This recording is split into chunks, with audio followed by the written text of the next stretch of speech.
दोस्तों आज मैं बात करने जा रहा हूँ उस मुल्क की जिसके पास फोर्थ लार्जेस्ट इकोनॉमी है, जो चांद पर भी अपना सक्सेसफुल मिशन भेज चुका है, जिसे IT hub of the world कहा जाता है, जिसका annual revenue 4.19 trillion US dollar से। लेकिन क्या हो अगर मैं कहूँ वो मुल्क अभी भी टॉयलेट प्रॉब्लम का शिकार है, जहाँ पर 20% लोगों के पास अभी भी टॉयलेट नहीं है। जी हाँ, मैं बात कर रहा हूँ इंडिया की। One of them, basic sanitation, which is still out of reach for nearly half of India's population. हाँ भाभी, चलो सवा 4 हो गए, सब इंतजार कर रहे हैं लोटा पार्टी में तुम्हारी वेलकम का। आंगन में तुलसी लगाते हैं, वहाँ शौच करना शुरू कर दें। दोस्तों ये मसला आज का नहीं है। आजादी से पहले इंडिया के कई सारे इलाकों में टॉयलेट मौजूद नहीं थे और साफ सुथराई के हवाले से मुआशरती पाबंदियां थी। यहाँ तक कि सफाई का हुक्म अछूत यानी दलित कौमों को दिया जाता था और ऊंची जात के लोग साफ सुथराई को अपनी जिल्लत और बेइज्जती समझा करते थे। यहाँ तक कि महात्मा गांधी सैनिटेशन को की ऑफ डिग्निटी एंड हेल्थ कहा करते थे।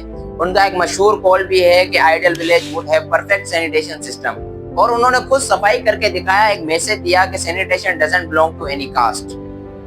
1986 के बाद इंडिया ने बहुत सारी सैनिटेशन स्कीम्स लॉन्च की, जिनमें 1986 की टोटल सैनिटेशन स्कीम भी शामिल थी। लेकिन प्रोग्रेस इतनी स्लो रही कि 2000 के अंदर इंडिया में 14% लोगों के पास सिर्फ बेसिक सैनिटेशन की सहूलत मौजूद थी। और अगर मैं नंबर्स को देखूं, ये नंबर्स इतने खराब थे कि ये सोमालिया जैसे मुल्क से भी पीछे थे। अगर मैं बात करूं आज के दौर की, तो 2014 के बाद काफी प्रोग्रेस हुई है। 2015 के सर्वे के मुताबिक 60% लोगों के पास टॉयलेट यानी शौचालय की सहूलत मौजूद थी, लेकिन अब ये नंबर्स बढ़कर 83% तक पहुंच गए। लेकिन अगर देहात की बात करूं तो देहात में 25% घरों में अभी भी टॉयलेट यानी शौचालय की सहूलत मौजूद नहीं है।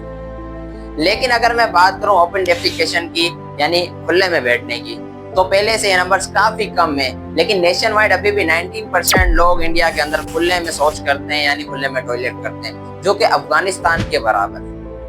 सुनने में शायद टॉयलेट की कमी सिंपल सफाई का मसला लगता है, जिससे शायद सिर्फ गंदगी फैलती होगी, लेकिन यूनिसेफ की रिपोर्ट के मुताबिक 2015 में 1 लाख से ज्यादा बच्चे मर गए सिर्फ डायरिया की वजह से। और अगर WHO रिपोर्ट के मुताबिक हम देखें तो सैनिटेशन अगर बेहतर होती तो 1,17,000 बच्चों की जान बचाई जा सकती थी, जो कि डायरिया की डेथ्स का टोटल 22% है। अगर मैं बात करूं इकोनॉमिक साइड की, तो इंडिया को हर साल 53.8 बिलियन यूएस डॉलर का नुकसान होता है सिर्फ सफाई की वजह से, जो कि वो हेल्थ पर खर्च करते हैं, यानी जीडीपी का 6.4%। और अगर मैं बात करूं ओपन डेफिकेशन की, तो इससे सबसे ज्यादा नुकसान औरतों को होता है। औरतों की इज्जत तो एक तरफ, बाज औरतें तो ज्यादा पानी भी नहीं पीती है, क्योंकि उन्हें पता है कि हम ज्यादा पानी पिएंगे तो हमें बार बार बाहर जाना पड़ेगा टॉयलेट करने के लिए, जिसकी वजह से यूरिनरी इन्फेक्शन और किडनी के प्रॉब्लम सामने आते हैं। असल में ये मसला गवर्नमेंट यहाँ पे टॉयलेट बनाने का नहीं है, लोगों की सोच का है। क्योंकि बाज़ इलाकों में टॉयलेट बनने के बावजूद लोग यूज नहीं करते, वो ओपन डेफिकेशन यानी खुले में बैठने को ही प्रेफर करते हैं। वो लोग कहते हैं कि हमारी आदत बन चुकी है।